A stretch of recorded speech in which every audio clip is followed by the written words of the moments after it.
माझा प्रश्न तत्कालीन डेप्टी डायरेक्टर आणि तत्कालीन राज्यमंत्री यांच्या बाबतीत शिक्षण उपसंचालक श्री शिवलिंग पटवे अमरावती तसेच शेतकऱ्यांचा गोरगरीब जनतेचा हितचिंतक असल्याचं नाटक करून स्वतःला मिरवणारे एक माजी राज्यमंत्री यांच्या कार्यकाळात शेकडो शिक्षकांच्या व शिक्षकेतर कर्मचारी यांच्या बोगस भरतीस मान्यता देऊन करोडो रुपयांचा आर्थिक भ्रष्टाचार झाल्याचे निदर्शनास आले आहे। महाविकास आघाडी सरकारच्या काळात हा घोटाळा झालेला असून या घोटाळ्यात माजी राज्यमंत्री यांचा एक नातेवाईक सुद्धा होता। तसेच याच काळात या घोटाळ्याची चौकशी करणे तर दूरच, पण त्याच वेळी बोगस भरती करण्यात आलेल्या शिक्षकांचे थकीत वेतन सुद्धा दिले गेले। या प्रकरणात एकूण 13 व्यक्तींचा समावेश होता। विशेष म्हणजे या प्रकरणाचे उगमस्थान अमरावती जिल्हा आहे आणि त्याहीपेक्षा विशेष म्हणजे या घोटाळ्यातला मुख्य दलाल हा माजी राज्यमंत्री यांचा नातेवाईक आहे। हा अचलपूर माझ्या मतदारसंघातील होता। याच मतदारसंघातील दलालाने अनेक शाळांना गैरपद्धतीने अल्पसंख्याक दर्जा मिळवून दिला व माजी राज्यमंत्री यांच्या नातेवाईकाचा म्हणजे या मुख्य दलालाचा दर्जा मिळवून देण्याचा रेट हा 10 लाख रुपये होता। श्री शिवलिंग पटवे शिक्षण उपसंचालक अमरावती यांच्याच काळात अमरावती इथून संपूर्ण विभागात तसेच नागपूर विभागात या बोगस शिक्षक भरती घोटाळ्याची बीज अमरावती इथून पेरल्या गेली।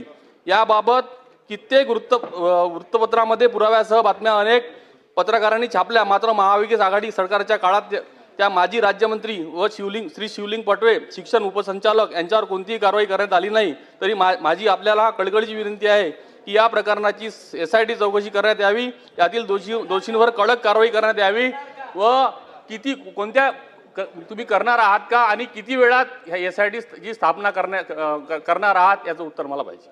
धन्यवाद अध्यक्ष महोदय, सन्माननीय सदस्य प्रवीणजी तायडे साहेबांनी जो काही मुद्दा उपस्थित केलेला आहे या संदर्भामध्ये 4 एप्रिल 2025 ला एक तक्रार प्राप्त झाली आणि त्या तक्रारीप्रमाणे 29 एप्रिललाच आयुक्तांना चौकशीचे त्या संदर्भातले सूचना करण्यात आलेली आहे। आयुक्तांनी 20 मे 2025 ला आताच्या अस्तित्वात असलेलं ज्याची चौकशी करायची त्याच्या वरचा 1 स्टेप अहेड अबव अशा पद्धतीच्या अधिकाऱ्याच्या माध्यमातून या संपूर्ण विषयाची चौकशी प्रगतीपथावर आहे। मला वाटतं की महिन्याभराच्या आत या संदर्भातली सविस्तर चौकशी केली जाईल आणि या चौकशीमध्ये आपण जे काही मुद्दे नमूद केलेले आहेत या संपूर्ण मुद्द्यांप्रमाणे चौकशी करून त्या चौकशीतनं जे काही वस्तुस्थिती समोर येईल त्याप्रमाणे कठोर कारवाई केली जाईल। दुसरा, सन्माननीय सदस्य तायडे साहेबांनी दुसरा जो काही मुद्दा उपस्थित केलेला आहे, अध्यक्ष महोदय आपल्याला ज्ञात आहे की यापूर्वीच संपूर्ण राज्यव्यापी अशा प्रकारचे जे काही मुद्दे आहेत या मुद्द्यांचे चौकशी करण्यासाठी एक SIT स्थापन करण्याचा निर्णय त्या ठिकाणी करण्यात आलेला आहे। IAS अधिकारी, IPS अधिकारी आणि विभागाचं ज्ञान असलेला एक वरिष्ठ अधिकारी अशा पद्धतीने SIT स्थापन करण्याचा निर्णय आता अंतिम टप्प्यामध्ये आहे आणि ती SIT स्थापन झाल्याच्या नंतर राज्यव्यापी चौकशी होत असताना या मुद्द्याचाही समावेश त्या ठिकाणी केला जाईल। माननीय सन्मान्य सदस्य प्रवीण तायडे साहेब यांनी एक महत्त्वाच्या विषयाला हात घातलेला आहे। शिक्षण विभागात चालणारा घोळ आणि शिक्षण विभागातले जे मातम अधिकारी आहे त्यांनी केलेला हा भ्रष्टाचार त्यांनी उघडकीस काढलेला आहे।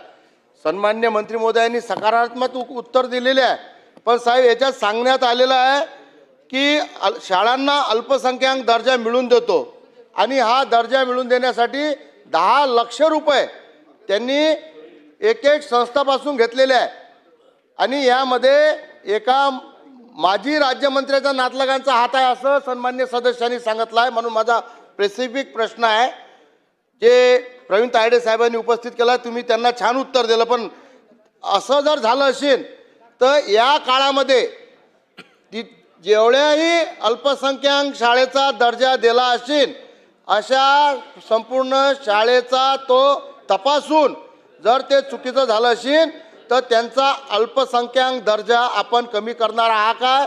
आणि आपण SIT स्थापन केलेली आहे त्याबद्दल आपलं अभिनंदन आहे, पण SITचा रिपोर्ट कालबद्ध टाईममध्ये झाला पाहिजे, तर तो एका महिन्यात SITचा रिपोर्ट येऊन त्याच्यावर आपण कारवाई करणार आहात का?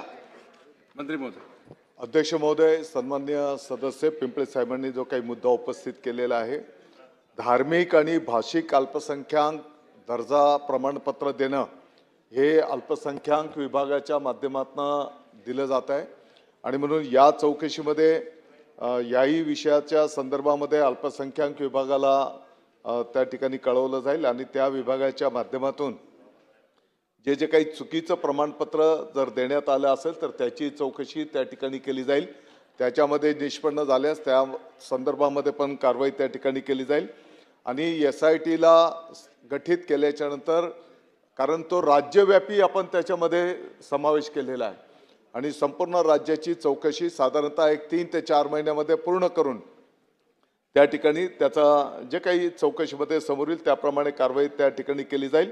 परंतु या संदर्भामध्ये जी काही आता चौकशी प्रगतीपथावर आहे त्याचं 1 महिन्याच्या आत चौकशी करून त्या ठिकाणी जे काही समोर येईल त्याप्रमाणे कारवाई केली जाईल. श्री प्रताप अडसरजी.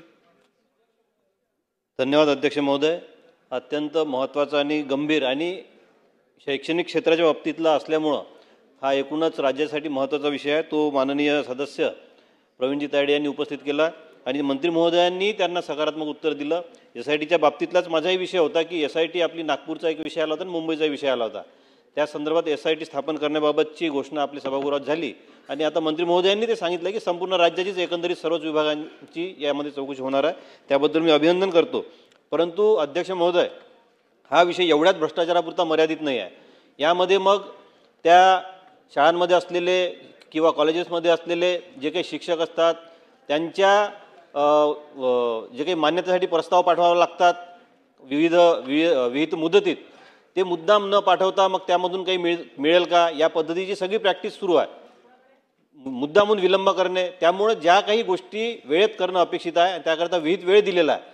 त्या संदर्भात त्या कालावधीमध्ये ह्या सगळ्या फाईल्स मूव्ह होतात का, त्या संस्थेकडून, त्या विभागाकडून, म्हणजे ते खालच्या स्तरापासून तर वरच्या स्तरापर्यंत जो काही कालमर्यादा त्यामध्ये दिलेली आहे की एवढ्या दिवसात हे झालं पाहिजे, त्रुटी असतील तर त्रुटीची माहिती दिली पाहिजे, ह्या सगळ्या गोष्टी जेव्हा आपण त्यामध्ये लक्ष घालू आणि त्या दृष्टीनं याच्यावर कारवाई करू तरच हे होऊ शकते. म्हणून माझा मंत्री महोदयांना एक स्पेसिफिक प्रश्न आहे की ज्या गोष्टीला एक स्टिप्युलेटेड पिरियड दिलेला असतो की एवढ्या कालावधीत हे फाईल मूव्ह व्हायला पाहिजे, ते न करणाऱ्या अधिकाऱ्यांवर आणि संस्थांवर आपण कारवाई करणार का?